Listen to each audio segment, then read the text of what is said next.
Thursday morning தம்பியை ஸ்கூலில் விடலான்னு போயிருந்தேன். என்னோடய தங்கப்பிள்ளை நான் வீடியோ எடுக்கிறது தெரியாமல் ஃபோட்டோவுக்கு போஸ்ட் கொடுத்துட்ருக்கு. மேமை நான் வந்து 1 வீக்காக மீட் பண்ணவே இல்லை. ஏன்னா தம்பி வேன் ஸ்டூடெண்ட்டுங்கிறதுனால நான் மேமுக்கும் எங்களுக்கும் காண்டாக்டே இருக்காது. எதுனாலும் மொபைலில் தான் சொல்லிப்போம். ஸோ நம்பர் வாங்கிட்டு இவனை பற்றின டீட்டெயில்ஸ் எல்லாம் சொல்லிட்டு வரலான்னு தான் போயிருந்தேன். தம்பி விட்டுட்டு வரும்போது அத்தை வீட்டிலேருந்து கொஞ்சம் திங்ஸ் எல்லாம் கொண்டு வந்திருந்தேங்க. சர்க்கரையெல்லாம் தீர்ந்து போயிடுச்சு. ஸோ எடுத்துகிட்டு வந்திருந்தேன். ஏன்னா பல்காக கிராசரிஸ் எல்லாமே அத்தை வீட்டில் தான் இருக்கும். நான் கொஞ்சம் கொஞ்சமாக எடுத்துகிட்டு வந்தால் இங்கே யூஸ் பண்ணுவேன். அண்ட் இந்த வீக்கெண்ட் வந்து ஊருக்கு போகிறேன். ஸோ அம்மா வீட்டுக்கு கொண்டு போகிறதுக்காக கொஞ்சம் கடலை இதெல்லாம் கொடுத்து விட்டுருந்தாங்க அத்தை.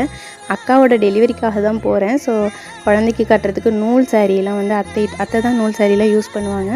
ஸோ ஒரு சாரீ ஒன்று எடுத்து வச்சுருந்தாங்க. அதையும் வந்து கொடுத்து விட்டாங்க. கொஞ்சம் வேஷ்டி இதெல்லாம்.